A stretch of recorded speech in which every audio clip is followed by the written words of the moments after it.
last day of the regular season for Academy, and we had to go out in style, ladies and gentlemen, because for such a glorious day where there is a World of Tiebreakers PogChamp, we have to just completely just go all out. My name is Mark Rafa Alexander Arambide. Joining me on the cast today is Sam Smacks Hyde. But actually today, we are no longer those casters. We are now Robbie and Smurf because we are embracing the zany and the crazy chaotic things that could happen today in the world of tiebreakers. Smurf, tell them about the tiebreakers today. It's ultra rapid fire mode here today, everybody. And Robbie, we are here to celebrate that. We got some crazy matchups that go down, and we're starting it all off with a rivalry as old as time, TSM versus Cloud9. Both Academy teams are trying to get into that playoff system, and as Cubby tweeted earlier, 19 wins is the magic number. If either team can get there, then they are in. But for both these teams, they're just trying to outperform one another and outperform the other teams that are competing with them as fast as possible. Before we get too further ahead of ourselves into all the tiebreaker implications and all the other stakes at hand, we got to break down our Samsung Fast 5. Roll the graphic, Jarius, as thank you so much. No real changes here, although Johnson did hit and take first spot in fastest 10K gold for from the bottom lane, overtaking Team Luke from Evil Geniuses, as FlyQuest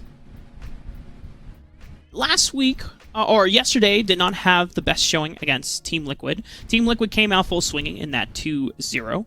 And we're going to have to talk about that matchup even more as we look towards the implications of what can happen for potentially Team Liquid, because even though Team Liquid are already locked at third and above, they could technically go second if they were to go 2-0, and 100 Thieves don't at least get more than a 1-1. Because then there either is Team Liquid taking that second seed if 100 Thieves go 0-2 against Dignitas, and I know it's probably not likely, but there is still a chance. And if 100 Thieves go 1-1 against Dignitas and Team Liquid go 2-0 against Immortals, then what happens is then there's a tiebreaker for second, potentially. But to show you all of the matches that we have today, don't be fooled. Even though these are our scheduled matches, it does not mean that we could have more, because if we have any tiebreakers, they will be best of ones, and they will be on this stream as well. And Smacks, like he said before, the prediction, or the probability rates, or the percentages, I think is a 24% chance of there being one tiebreaker match, if I'm not mistaken, and a 2.4% chance of having two tiebreaker matches, and they will all be here on twitch.tv/academy. Of course, we still have our other matches over on twitch.tv/nerdstreetlol, where you can go visit Kangas and Cubby. Unfortunately, they're not joining us in the onesie day today. They are doing the good old just... Those cowards. Yeah. I didn't want to say it, but, you know, they're not as cute as us, Max. They couldn't pull it off. So, although Cubby in a Tibbers onesie would totally be on brand. Yeah, he needs to get himself one of those. And if you don't know where to find them, that's at twitch.tv/nerdstreetlol. All the matches that we're not covering here are going to be over there. And FlyQuest versus Evil Geniuses is one of them. That's going to be a very important one. It's going to be going on right now. So get up a second screen, everybody, because there's a lot of action to be viewed today. And all of it matters so much when it comes to those tiebreakers that we've already been talking about a lot. But basically, there's a whole lot of numbers that we're throwing at you. Every single win for every single team matters the most today, because this is the very last day of that regular season. And if you can get into that top 6, then you can avoid playing in the qualifier to Proving Grounds entirely. And that happens in about a week's time. 2 weeks' time, Smacks. Actually. 2 weeks. I'm losing track of time.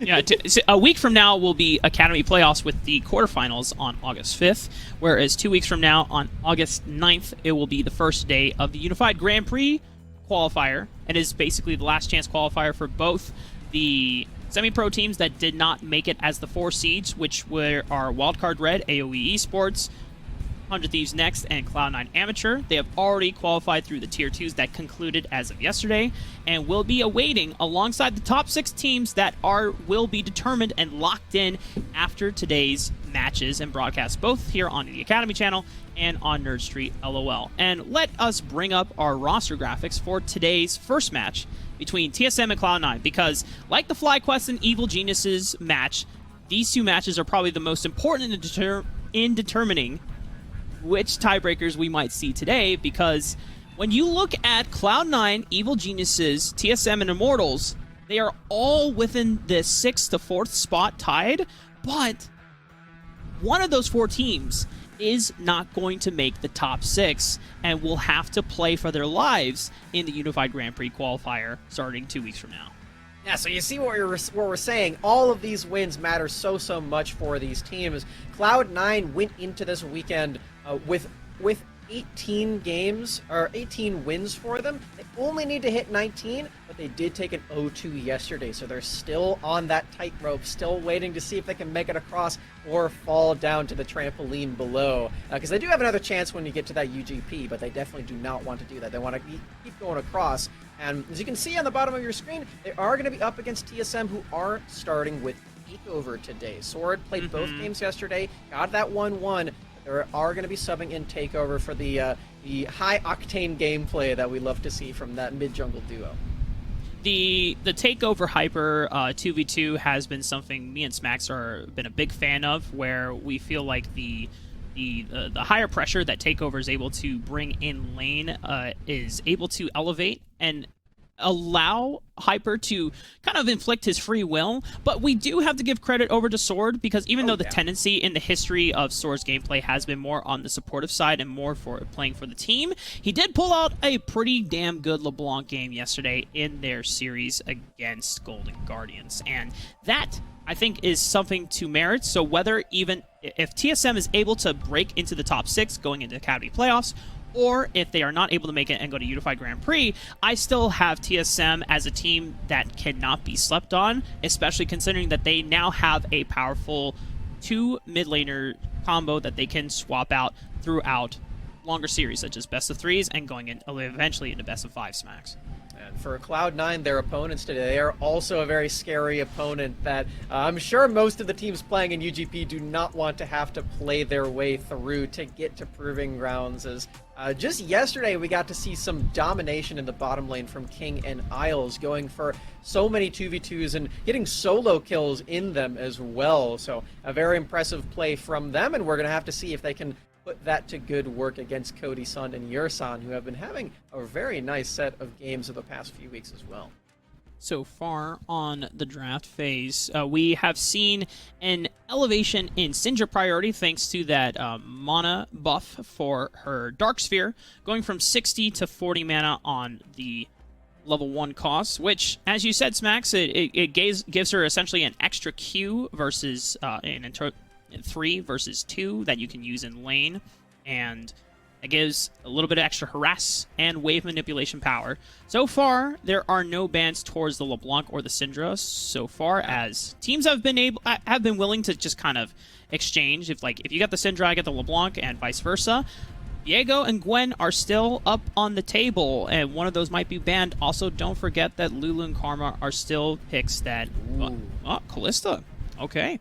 I'm looking at Diana here, Rafa. Oh, yeah. Okay, so TSM are also looking at the same thing. This is why you're the color casters, Max. Not banned away by Cloud9, instantly snagged up by Hyper. This champion offers so much in her own kit, but the way that she's able to help out your mid lane champion pool as well is no joke, because for Takeover now, playing with an AP mage type assassin, you can go for just about any physical damage champion in the book now. So I'm really excited to see what he decides to go for. We've seen some crazy combinations with Yasuo as well. The Moonfall Last Breath combination is crazy. You can just wipe an entire team with that afterwards. So yeah, if you look out for what Takeover's doing.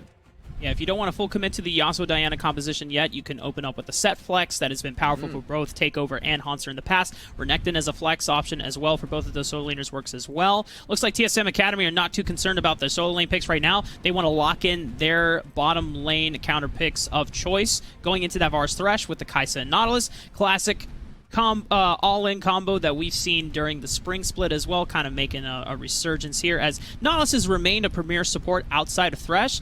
Cloud9 Academy see the Diana, and outside of Surenfire and Keel, no one else plays the Fiddlesticks, and Cloud9, we have to remember, Smacks, you've put the stakes at the beginning, at the top of the series here. Cloud9 need to win just at least one game so that they don't have to go to the Unified Grand Prix qualifier and they can just go to Academy Playoffs, because even if Academy Playoffs is not that great of a result for them, they still guarantee their spot in the Proving Ground tournament in September.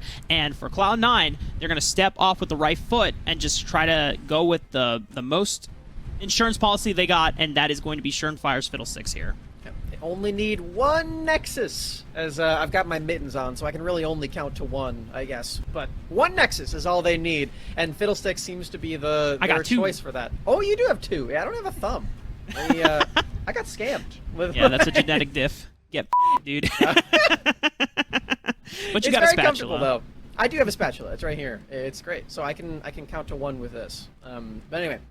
The thing about picking Diana first for TSM is that they do lock themselves into playing very dive heavy. That's the only thing Diana can really do. You can't zone away with this champion. You have to dive in with your dashes and hit that moonfall. So with Kai'Sa and Nautilus locked in as well, TSM are really heavily committing to that. And with that, they're going to need to keep that tempo going against a champion like Fiddlesticks, who will be able to scale very well, will be able to be a menace later on, especially if you can't spot him out in those team fights, you can get that team-wide fear down. And since Cloud9 Academy have locked in a powerful magic damage jungler for themselves, they also want to go for physical damage solo laners. This is why we've seen the exchange of bans of Lucian, Jace, Yasuo, and Renekton. Yasuo more so for that, Moonfall, Last Breath combo. Set being taken away from Cloud9 Academy means that Viego is still here on the table. It does not give you as much lane priority as some of the other picks available, but it does mean that you have another scaling factor, probably going over to the side of Hanser, as this Sylas being the hover for TSM Academy means that Cloud9 will be able to have their counter pick of choice into both of these solo laners.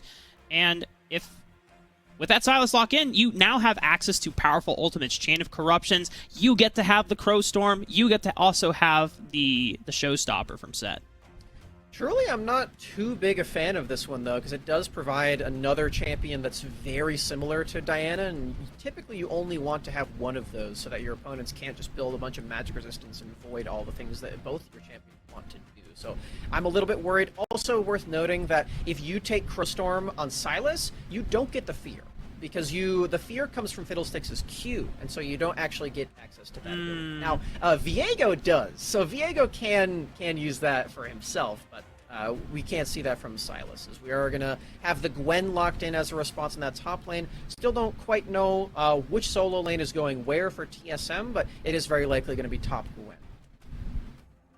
TSM Academy. This is, once again, I didn't catch this the first time as we were going through the draft, but this is the Steal Your Kit, Mr. Steal Your Kit comp. With Viego and Sylas, you're able to get an ultimate from someone, and then also all their full basic abilities as well. For me, it is super surprising to see Viego and Gwen fall this far down the draft, as we used to live in a world where they were pick or ban priority now. But other things have come up on the table. When you look at these two teams, specifically, there's other champions that have just been far more successful for them. That Gwen and Viego are not higher on the priority list. And I think that's always the fun thing about watching Academy or even semi-pro teams in general. There's other picks that just far more comfortable and just lend themselves to the identity that the two teams dynamically have. It's the beauty of a new patch as well, as we are on 11.15. Both of them did take slight laning nerfs, but yeah, still very powerful. I mean, Gwen's W is still the exact same ability, and that's the real thing that makes her so frustrating to deal with, I would say.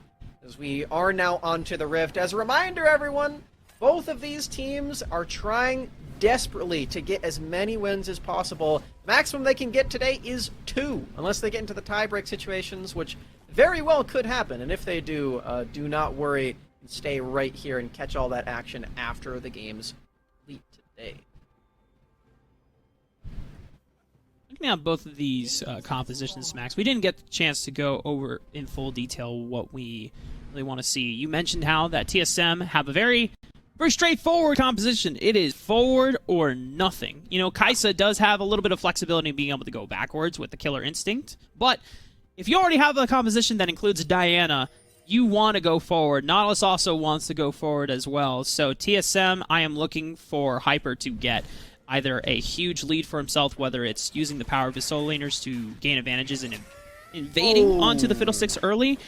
That is a heartbreaker right there. I think he actually intended to do that, because they come leash to him anyway.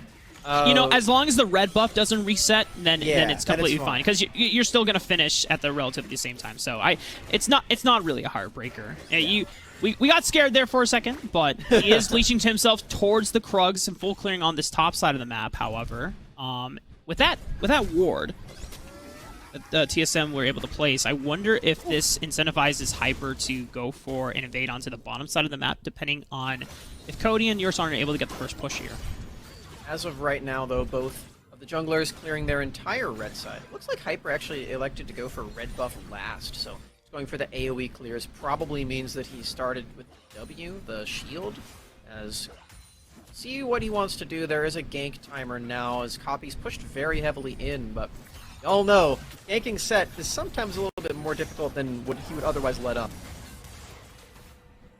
Hyper's just going to continue full clearing into his top side as, you know, both junglers want to rush level 6. You do have a little bit better skirmishing power as Diana earlier on than Fiddlesticks, whereas Fiddlesticks, you got a silence, you got a fear. In terms of damage, you really don't want to fight if you can help it. You are trying to power to level 6 ASAP, which is why TSM do have a small window of advantage for the first 5-6 minutes while Surenfire is farming up to try and see if they can force an early game lead for themselves. And if you're able to garner a little bit more gold and hit mythic completions first for that second or third dragon fight, then you are going to be a lot more powerful as TSM. You know, typically we credit Fiddlesticks as being one of the fastest clearing junglers in the entire game, but Hyper is only about a half a camp behind. He is powering toward that first scuttle crab for himself. Be taking that on the top side, and yeah, both junglers just completely mirrored on their clear. No window of punish for Surenfire. Again, Copy is completely pushed in the mid lane, trying to punish Takeover. Being a melee champion in his own right is set. It's a really nice time bullying those out with all of his punches. But Hyper staying on the map. Teleport is coming in from Copy. If they better get this dive in quickly. Oh, it looks like it was canceled by Takeover as well. Looks like Takeover burned the flash to close the distance as he also has to get away from Copy, almost threatening lethal, but great team play from TSM, not only preventing the counteracting teleport dive for Copy, but Surenfire comes straight out of the gate with the Predator boots, and Hyper's got nowhere else to run. He has flash, but I don't think he's getting out of this one alive, and it should be first, or not first blood, but second blood of the game going over to Cloud9. Yeah, Hyper getting a little bit greedy on the jungle camps there. Surenfire with Predator is way faster than I'm sure he was expecting him to be. Predator Fiddlesticks is pretty creative. You can actually go for some early exchanges, because like you were saying, Rafa, Fiddlesticks doesn't really want to be fighting before he hits level 6, but with this boot enchant, you actually do have easier means of getting in range to cast that fear and layer that crowd control very well. So nice adaptation from Surenfire, does get his team that return kill in the top lane. You know, it's really similar to, well, actually, save that point as we get a chance to look at this dive again. I think the way they did it was really beautifully played as well. Hanser went into the Hollow Shroud to make sure he could land the stun and get as much damage as they could before Hyper cleans it up. Now, you know, the overstaying, a little greedy for the Krug spawn. Not much to say on that one, but when going back to this idea of how Predator is able to give a little bit more agency towards someone like Fiddlesticks, it's like what Captain Flowers would talk about Skarner a lot too. In the past before, Skarner had no agency in the game outside of level 6, but with Predator you get to have some gank agency. Isles is here waiting for a counter gank, but Yurson and Hyper are the threat. Forces Isles to flash over the wall as a teleport comes in from Takeover as well to return the lane. Hanser, a little on HP. And that wave pushing into Darshan with double buffs means that this wave for Darshan, actually, he's going to start shoving it in. Do we see a dive setup here, Smacks? Not quite sure, because Surenfire is still down on the bot side of the map, hanging out with Isles, who they just have to use his flash, as Cloud9 did not know that there were any of those wards in the river, so a nice setup by Yersan to blow that one. But you can see up on the top side, Hyper at least is not done. It might not be a dive, but this is going to be another gank. Ignite comes out from Darshan. R is already using the Needlework as the ultimate ability. Hyper doesn't have level 6, but Wow. he should have enough damage, as it was still close. Yeah. That was an excellent job by Hyper, though, using the last dash to get behind Darshan. Needlework not connecting there. Just fancy footwork from the Diana. Hyper doing another great job on the top side. Is typically we would expect him to be ganking a lot with Takeover and pressuring that side of the map, but all these ganks up the Haunter have been pretty nice. Predator, though. He's coming in. He's got the fear. He's got the silence. Suck. Wait. Haunter forces Surefire to flash. Whoa. Oh my god! I thought that was gonna work out for Surefire. I thought they nerfed Haunter's healing. I thought Viego was worse, but no. He gets to stay alive. The sustain from Phage there helps him too, but man, that was a shock. I think it was a shock to Haunter too. He didn't even press Ignite, but I think he might have been able to get the kill. Well, Hyper is secretly taking this red buff away from Surefire. I think he suspects as Takeover comes for the assistance, Surefire would have to get a lucky E, but I think the red buff has already been secured as the Blast Cone will be taken by Hyper over the wall. And this is the advantage that we were expecting TSM to try and push for themselves, as small camp leads, you know, it's not necessarily there for Hyper, but being able to deny buffs away from Surefire does put him slightly behind in terms of gold. To see where the first Crowstorm lands, though. Surefire has access to this. I've definitely seen games from Surefire and from Keel, who is our other resident player, where the Crowstorm doesn't get used for a very long time into the game. So even though Fiddlesticks is this farm to 6 jungler, and once you do hit there, you have this very threatening ability. Sometimes the threat is more where Fiddlesticks could possibly be, and the fact that the ultimate ability is up to begin with is enough for a TSM, or for whoever Fiddlesticks' opponents may be, to back away. It's a beautiful control ward in this bush, though. TSM are now going to spot it out, but with Copy missing from the mid lane. Hyper's already suspecting that there is some movement from the members of Cloud9 trying to aggressively push into the jungle. Hyper and Yersan are able to just successfully defend this red buff as Copy resumes going back into the mid lane. Surefire's taking this blue buff. We still have the first dragon up on the table that has not been taken by either team. Both of these bottom lanes have both of their summons available outside of the flash from Isles. Surefire is getting ready for a gank, and Hyper, with him recalling here, this could be an opportunity for Surefire. Again, TSM, even though they're feeling quite strong on the top side of the map, the bot side is really struggling. This King does have a 20 CS lead down here, but not to mention the Surefire effect on the Fiddlesticks is certainly taking a toll, where TSM is scared to go for just about everything. Except for top. Uh-oh, Haunter doesn't have flash from last time. Darshan wins the 1v1. You know, it's not the Kassadin tank top, but I think Darshan has been putting in quite the amount of work in the solo kills we've seen in just the past week so far. For those that didn't see the Masterminds episode, go check that out. That was super funny to watch. Yeah, it was a fun time. All those episodes have been very fun. I really loved the mid lane Rakan, even though they kind of got smashed. Rakan is one of my favorite champions, so that was a fun time with Demonte. But yeah, the solo kill for Gwen up there for Darshan is really nuts, because again, like I was saying, Haunter was the power point on the map for TSM. He was the one who was ahead. Bot lane is really struggling. Mid lane hasn't really been able to do much of anything, and Surefire is so threatening just everywhere on the map at the same time. Haunter dying there is a really big deal, and Cloud9... Oh! Flash from King, Chain of Corruptions gets Takeover Slash as well. He has yet to use the hijack as Surefire comes in. He's not using the Crowstorm yet, but it's not going to even be necessary. Hyper trying to find something back, but it's a 5-on-2. The entire squad of Cloud9 have rotated up for this Rift Herald, and they're able to take 2 members off of the table from TSM. Rift Herald will go to their way as well. Everybody's here. Cody Sun not in range for the Killer Instinct. No crowd control was available at that range. And Haunter just died in the top lane too, so he was still collecting his gatherings up there. Seems like Cloud9 have their way around the map, and as we watch this play again, I want to remind everyone that just yesterday, the biggest thing that they were struggling with was being proactive on the map. It felt like Immortals, their opponents yesterday, were making them be so reactive all throughout, but when you see plays like this, you can see Cloud9 mean business. They want to get that win. They want to get the playoffs. Well, Cloud9, on the other hand, they're the ones that are definitely in the driver's seat. And as we said before, they just need one map, and then they can ease off the brakes and say, okay, we at least don't have to play in the UGP qualifier, but they're guaranteed into Academy playoffs, and they're guaranteed into the Proving Grounds event at September. So, TSM, though, stakes are also just as high for them, so I want to see if TSM are going to be able to fight back. They still have agency, they have playmaking power once Takeover and Hyper are able to get off the map here. So far, their attempts have not been as successful as Cloud9's. You and I have gotten front seat tickets to seeing Takeover just completely obliterate late game fights, though. We know just how clutch this player can be in the late game, so just as you're mentioning, TSM is certainly not out of this match. Cloud9, though, they feel like they have another breath of fresh air compared to yesterday, and I'm really excited to see where this actually takes them. King, on his third game in a row of Varus, this time going for the lethality build. You can see that Umbral Glaive being the utility for his team, and I personally have been a really big fan of that one, as they're setting up in the bot lane.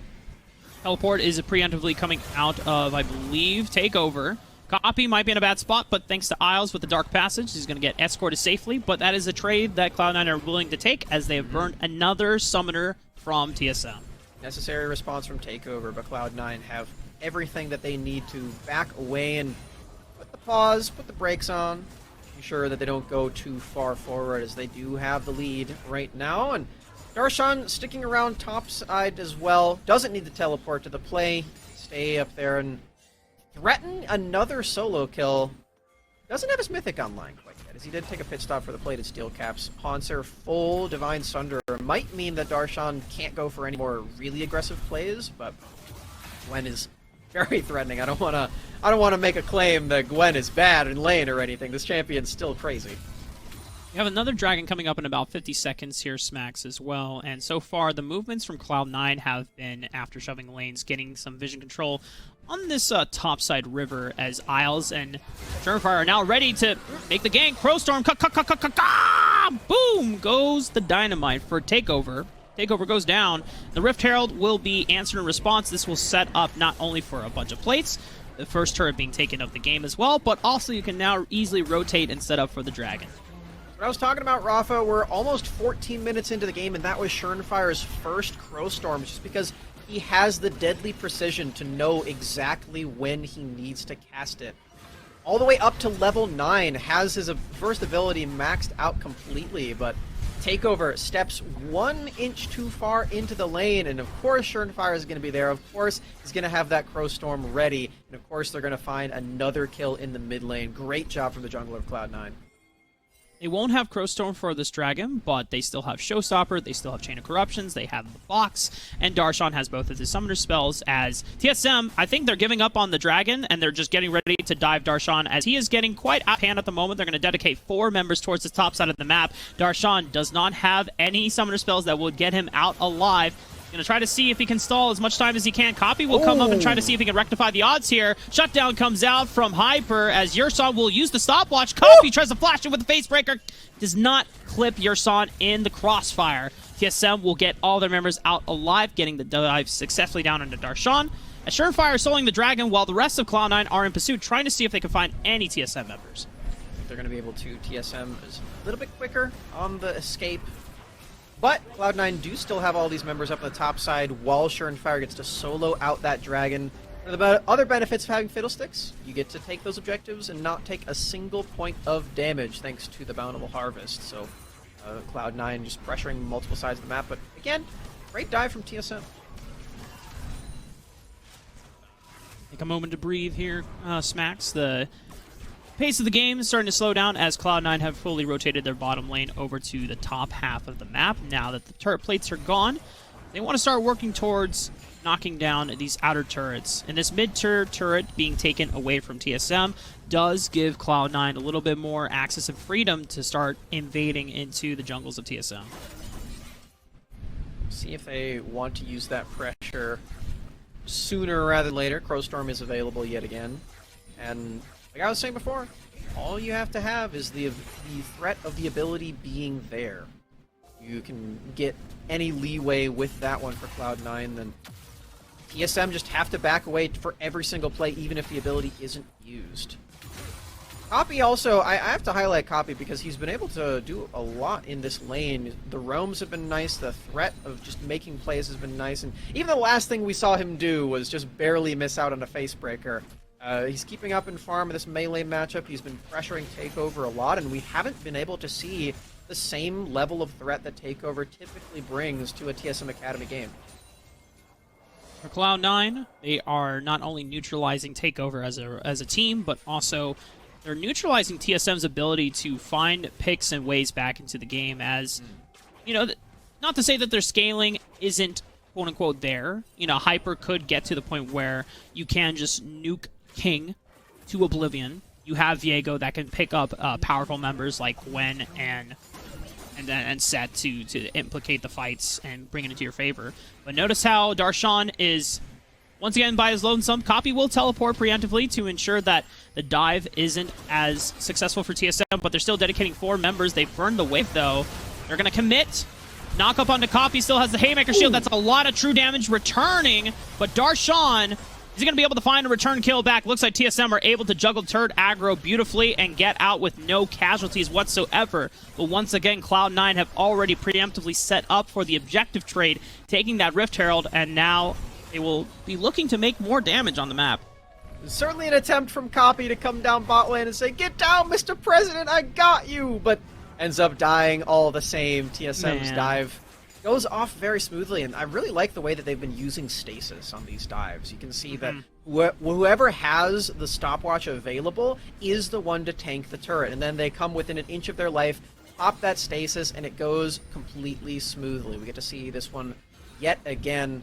Teleport comes on in, and I believe the person with the stasis this time is Hyper, as we see he's the first one to get under the turret and start tanking it. I think it might be Yurson, actually.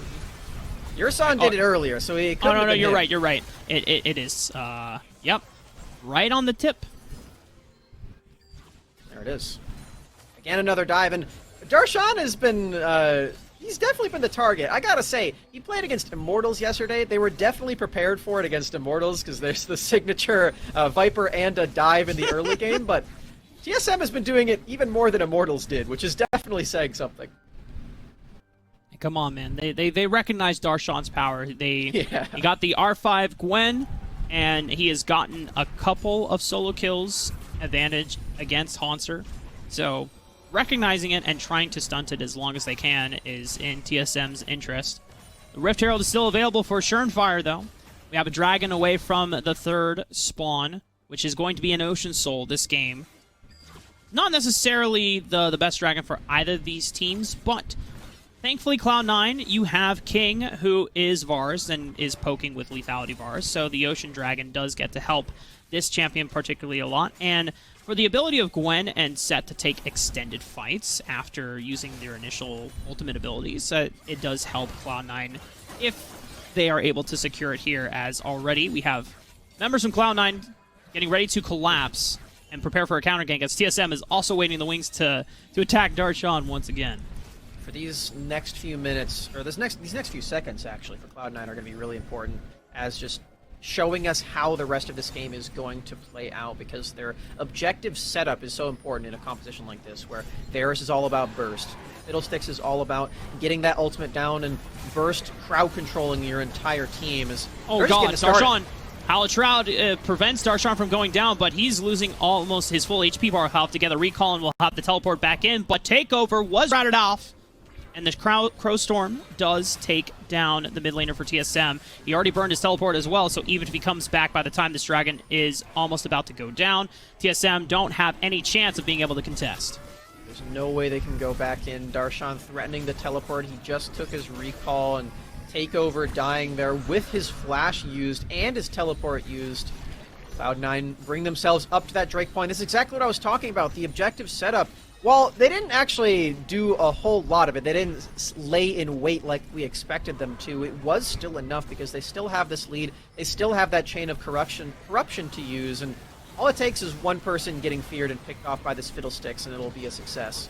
See it there yet again. Takeover has no way to do anything. The crowd control layer is amazing. No. Even try to flash out. But it was into the wall, and we also have to give credit to King. He landed a beautiful chain of corruptions that completely dissuaded the rest of the TSM aggression from being able to follow up on the engage. TSM could not help poor Takeover as he went for the solo mission, trying to go into the rest of the Cloud9 members. TSM are here early on this Baron control, being able to set up proactive vision, as Cloud9 one dragon away. They are on Soul Point. Baron is also up on the table, and it's something that they could potentially threaten, but they don't want to necessarily start up the Baron, as they don't have the best Baron killing power without Darshan. And but they can too. yeah, but you definitely want to force fights around choke points to maximize your team fight ability with this Cloud9 composition. Yeah, Cloud9 wants TSM to fall into their trap.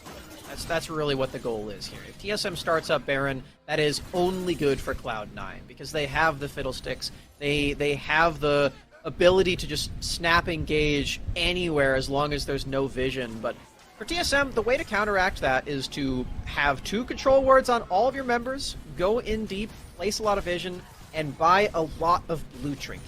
See, they only have the 1 right now for Cody Sun, but they can get some more of those, then it'll be a lot easier for them to scout out where Fiddlesticks actually is. I do appreciate that they're going for a lot of sweepers on this team, but against Fiddlesticks specifically, that's just not something that's going to help you out, because you're not really sweeping away any of his trinkets, his little effigies. They're going to spot you regardless, and the sweepers don't do anything to them. So you really just need to see where he is, and that's just about it. The other thing that we have to give light to and notice is that all the attention towards Darshan for the past 5-6 minutes from TSM has netted Hanser a item lead, as he is able to finish the Wit's End before Hanser finishes the Zonias that he is rushing as a second item. He also has a solid level advantage, so you can see that the pressure now going towards Hanser's way, as he's able to successfully push Darshan back into his tower. So this means that Cloud9 are, for a while, they're not going to have Darshan as a potent split pusher winning the 1v1, which means that they cannot threaten Baron as easily if they want to start up the objective. Hanser trying to be exactly that. He's trying to pressure down there. He does have this teleport, and he's even going for the Wit's End. So he's really equipped to deal with Darshan and Schernfire specifically.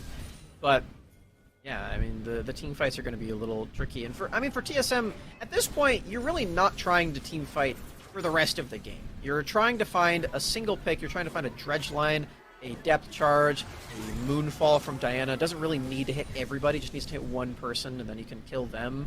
Because their skirmishes have not been in their favor outside of the dives onto Darshan, but those have really just been kills onto Darshan, who's doing just fine. He's got 2 items still. Yeah, the amount of counter-engage ability from Cloud9 between Chain of Corruptions and Crowstorm, Showstopper also as well for being able to just push a diver back away from the backline of King. Means that Cloud9 are, more than equipped to take on 5-on-5s, even with the slight item advantage in that top half of the map, or top side.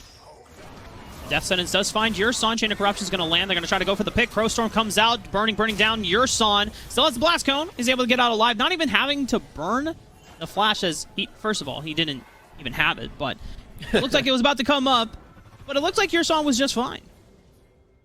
It seems odd that C9 would go for the full commit onto that play, especially knowing the Schernfire was in vision at that time. You can't land the fear unless you are outside of vision, so there's no crowd control to come out of that champion's ultimate at that point. And with the dragon up, not having that ability is going to mean quite a bit for this next fight, unless they can stall it out. Cloud9 have a lot of advantageous positions, though. Again, they do still have this poke-heavy Varus, almost completed on the full Muramana. It's got 3 items, so this is going to hurt. And I mean, if Isles can find these hooks, then you don't really need Crowstorm. It's just push out a massive wave in the mid lane. Takeover does have to respond to it. Does have teleport if he needs to get to the fight immediately, or he can take a short trot as long as TSM are able to stall out the fight. Cloud9 are taking their time. I don't know if Schernfire's Crowstorm will come up before the fight even begins. Oh my gosh, it is. Okay, well, Schernfire is now going to get ready into position here. TSM have to be wary for this ultimate ability. Schernfire taking the long walk around. They already have a ward on that right side of the wall as Darshan is going to get routed off by two members, popping the Zhonya's Hourglass, but I think he's not going to have enough support. Dark Passage is beautiful from Miles. He has teleport, but Crowstorm is going to come in. He has the Zhonya's Hourglass as well, but it looks like he doesn't even need it. He's just burning through the rest of the TSM backline. Cody Sun has to flash away over the wall, and he can't get back into the fight. Copy is able to do enough cleanup damage, and here comes Darshan with the teleport as well. Copy picking up the triple. Darshan is going to look to run down Cody Sun. He knows he's got nowhere else to run. The Wild Dash one more will be able to close the distance on to Cody Sun, and Haunster's also being routed off. King finds the arrow, pierces through Haunster's heart, makes him ruined once again, and the Ocean Soul will be picked up for Cloud9. Just such clean team fights from Cloud9. All of this healing on their team, too. The healing burst from the Gore Drinker on Copy kept him alive so well. And the Fiddlesticks as well, the flank. You can see that Schernfire was waiting for a very long time to get this one down, and it paid off so well. Hyper, Cody Sun, Yursan, they can't do anything if they have this Fiddlesticks. It's just utter panic from here. Goodness.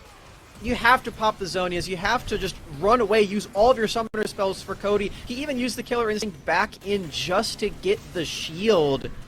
And TSM, they can't go for anything aggressive if the Fiddlesticks is right there. They can't do anything. They just have to run. I think the other thing as well that was so beautiful from Cloud9 was obviously the Crowstorm was coming in. It was a great place to put it, but the synergy from Copy, the immediate timing of the flash facebreaker of collecting, scooping up Hyper and Yursan right into the full-blown effect of the Crowstorm made sure that Yursan was not able to get a proper response. We saw the Moonfall come out from Hyper, but by then the fight was already too late as Hyper's going to get caught out once again. Moonfall comes out on the three people. Showstopper is the response. Haymaker with a shield. Hyper's not going to go down, but he will have to run from the fight as... Jesus! Darshan! Relax, man. These guys have families over at TSM. So much damage from Needlework. This Gwen champion doesn't really feel too nerfed to me right now, Riot Games. Might want to give that champion another look as Cloud9 still flexing their muscles, still going off in the skirmishes. And you know what? I got to give a shout out to Isles at this point because as a support main, I know if the team fight's going well, if everyone's surviving and you're landing all your crowd control, it may not look as flashy, but you know that Isles is doing his job. We talked about the Baron take potential from Cloud9. It is very slow, because even though that they had the advantage on the map for quite some time, they were only able to burn down 5k. But TSM, most of the members are here ready to counteract. Hyper still has Smite. You would need to be able to get vision to be able to dash in. It looks like Cloud9 saying, no, screw the Baron. We're going to let it reset, and now we're going to see if we can rout off members from TSM. Hyper and Takeover are cut off from the other members of their team. A Flash Moonfall from Hyper catches out too, but no one can touch King. King is able to space himself back, and he still has piercing arrows of fire from a safe distance, which means Takeover is not in the best spot anymore as the Needlework will find its way through and take the killing blow onto the mid lane for TSM, and the rest of the TSM members have to run for the hills, and Cloud9's Baron second attempt will go their way. There's only one word to describe what TSM's members are feeling right now, and it is panic. They're trying desperately to find any play possible, any kill imaginable, but they just can't do it. The members of Cloud9 are so resilient in these plays. We've had so many team fights, and still the kill score for TSM is sitting pretty at 5, exactly where it has been since they've gone for the dives onto Darshan, but it didn't do anything to him. Mr. President is still clicking heads in these team fights. And even the counter response from Schernfire, we didn't get a chance to do this in the original call, but him proactively zoning and screening away the rest of the TSM members from being able to follow up on the Hyper Flash Moonfall engage ensures that the victory goes their way as well. And now with the Baron on their side, Cloud9, they have the Ocean Soul as well, and something to keep in mind as it has become far more difficult to take them down. And I don't even think there's that many Grievous Wounds coming in from TSM apart from Hyper, who has invested into the Oblivion Orb, but yeah, No one else has it. You gotta get more Grievous Wounds if you're gonna try for these fights, but at this point, 8k up, Baron and Ocean Soul, it does still feel like Cloud9 just have everything that they need to win this fight, but Hyper, can he find anything? Nope, he's suppressed. And he's getting face broken right back into the fray. Ooh. He's not getting out alive, and Darshan is just casually ripping through the bottom lane here. Just a 1v3, 1v2. Doesn't matter how many people they send for him. Doesn't matter how many people you send to dive Darshan in the early game, because if you cannot capitalize on the map, then Cloud9 are going to come back with a vengeance and taking off 3 members off the table from TSM. Hanser and Cody's son, they're going to try to defend, but I think it's all going to be for naught, as Cloud9 will, with this victory, cement themselves in the top 6 and be able to mark their spot for Academy playoffs and the Proving Grounds qualifications in September. Major congratulations to Cloud9 Academy for getting this far. This is a team that has a lot of tenure, a lot of time playing together, and a lot of wins over the course of this year. But even with all that being said, qualifying for that playoffs with this win has got to feel good against TSM, one of their main competitors for those spots as well. Speaking of TSM, they still have another chance to find at least one more win for themselves as well, because if they don't, it's in the hands of Immortals to find wins next series afterwards. So TSM, they only have this one last chance to do as well as they possibly can so that doesn't happen. So for Cloud9, the anxiety and the stress is over, as they no longer have to worry about having to potentially play for a tiebreaker for the 7th spot. They will at least be top 6. It doesn't mean that this series is over. Still, they have one more game to play out. And obviously, Cloud9 are still going to try their best to make sure that they can maximize their seeding going into playoffs, as this could be the difference between making it as the 4th/5th seed or straight up the 6th seed if they tie with TSM and Immortals potentially... or let's see. I'm trying to think of the numbers here, because right now lots of numbers going around. Yeah, the wins still 19, matter after this. They're 19 wins in. TSM are still 17. So if they go 1-1, yeah. So Cloud9, I believe, are no longer the 6th seed, or let alone 7th seed, but they still could be the 4th or 5th seed, depending on how well Evil Geniuses and Immortals do later on today. But no, I actually... See, this is why we're not going to worry about the numbers. Such a foldy sheet things. You know, all we know is that Cloud9 don't have to worry about being the 7th seed at this point anymore. And we will let our very talented behind-the-scenes production crew tell us and worry about which tiebreakers we get to see later on the day. We're going to try our best to keep you updated with the minimal stuff, but... there's a reason why we're here to look pretty and talk pretty and wear onesies. Dude, and wear onesies as well. But when we come back, ladies and gentlemen, we'll have our second game of the series between TSM and Cloud9. Stakes are still high for TSM, as they need at least one win to potentially go for a tiebreaker or to put themselves against Immortals for the 6th spot. Stay tuned. We'll be right back.